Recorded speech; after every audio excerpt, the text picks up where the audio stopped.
Hello friends, CKD stock market news channel में आप सभी का स्वागत करता हूं। सबसे पहले नेट एसेट वैल्यू देखिए, इसका 40 रुपये का है। एक साल में रिटर्न देखिए 17% का CAGR है, 3 साल में 22% का CAGR है, 5 साल में देखिए 22% का CAGR है। 3 और 5 साल में एक तरीके से सिमिलर रिटर्न ही इन्होंने बना के दिया है। मैक्सिमम देखिए 19.88% का CAGR इन्होंने बना के दिया है।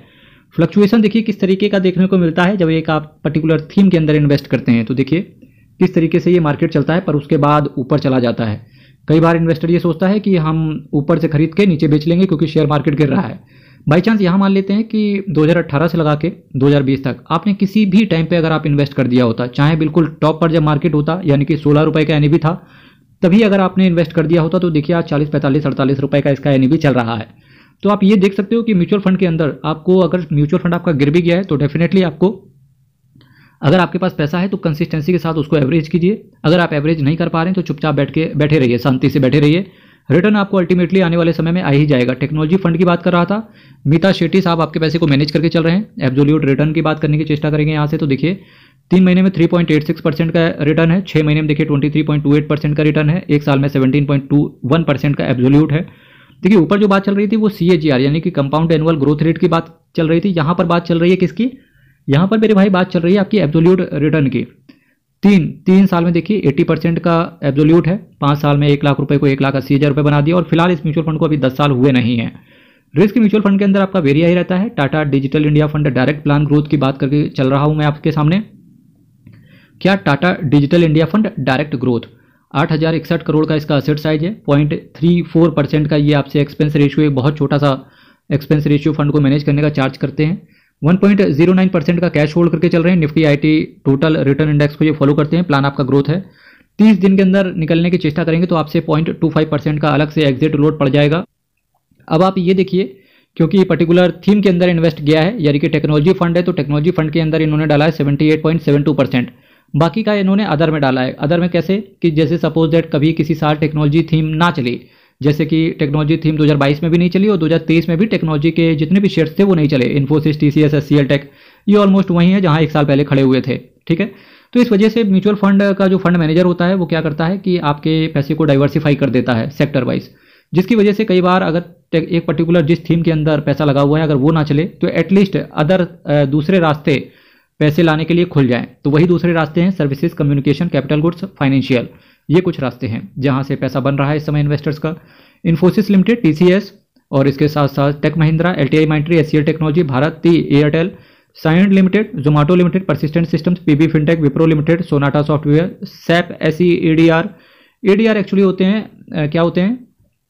American depository receipt, Firstsource solution, Facebook company, NIT technology, Tata communication, Facebook वही है जो आप चलाते हो Facebook, ABB India, Siemens limited, Info Edge, Newgen software, Zensar technology, RailTel corporation, Birlasoft, Mphasis, Redington, Honeywell, KPIT engineering, Mastek, advance micro devices, BSC limited, Netweb technology, matrimony, ये कुछ शेयर्स हैं जहां पर आपका पैसा पड़ा हुआ है।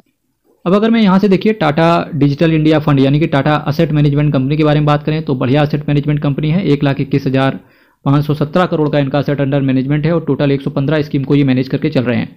अब आप ये देखिए, इस म्यूचुअल फंड ने मैक्सिमम 19% का CAGR दिया पिछले कुछ सालों में।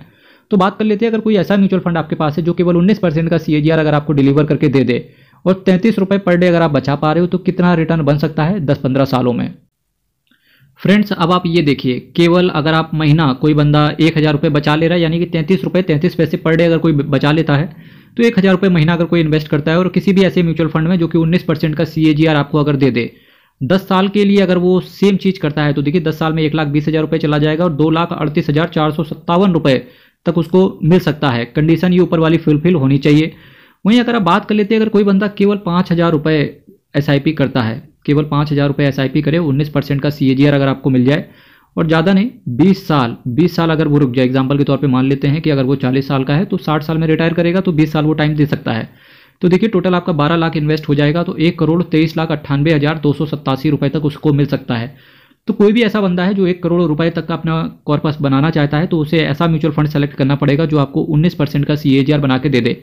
तो ये कौन सी कैटेगरी हो सकती है? तो देखिए टाटा डिजिटल ने ये काम किया है, ICICI प्रूडेंशियल के टेक्नोलॉजी फंड ने भी काम किया है। पर कई बार थीम बेस्ड इन्वेस्टमेंट आकर के 14-15% के आसपास रुक जाएंगे। तो 19% के CAGR के केस में आप मल्टी कैप कैटेगरी के म्यूचुअल फंड से सेलेक्ट कर सकते हैं। इसके साथ साथ आप small cap category, mid cap category, large और मिड कैप के कॉम्बो वाले शेयर्स, ये कुछ अगर आप म्यूचुअल फंड जो अभी कैटेगरी मैंने बोली, अगर इन कैटेगरीज के अंदर अगर आप इन्वेस्ट करते हैं तो इस तरीके का रिटर्न आपको मिल सकता है। और उसके बाद सबसे अच्छा क्या करना है, एक बार SIP के अंदर जब आपकी कंसिस्टेंसी हो जाए, यानी कि जब आप एक बार SIP को स्टार्ट कर दें तो मार्केट किसी भी डायरेक्शन में जाए आपको बंद नहीं करना है। टाइम टू टाइम अपने फाइनेंशियल एडवाइजर से म्यूचुअल फंड का रिव्यू करवाते रहें और कंसिस्टेंसी के साथ टाइम देते रहें। जितना आप टाइम देंगे उतना अच्छा आपको रिटर्न मिलेगा। 10 साल टाइम देंगे आपको अच्छा रिटर्न मिलेगा। 10 साल उसके आगे टाइम देंगे यानी कि 20 साल टाइम देंगे आपको बहुत अच्छा रिटर्न मिलेगा। उसके 10 साल आगे भी अगर आपने टाइम दे दिया यानी कि 30 साल अगर आप म्यूचुअल फंड में दे देते हो तो फिर आपको एक मल्टीबैगर तरीके से रिटर्न देखने को मिलेंगे। चलिए यहीं से देख लेते हैं किस तरीके का रिटर्न आएगा। देखिए 1 करोड़ रुपए मिल रहा था कितने साल में, 20 साल में। 10 साल में देख लो भाई साहब 8 करोड़ हो गया सीधा सीधा, यानी कि 30 साल में सीधा सीधा 8 करोड़। तो यही बोलते हैं 1-1.5 करोड़ से टाइम नहीं लगता मेरे भाई 8-10 करोड़ में। 10 साल और बढ़ा देंगे तो मेरे भाई फिर 20-25 करोड़ हो जाए। तो ये होता है कि आपको म्यूचुअल फंड के अंदर टाइम देना होता है, तो वो टाइम आप दीजिए, ठीक है। और हर हर महादेव, अयप्पा शरणम, हरी शरणम, बहुत बहुत धन्यवाद।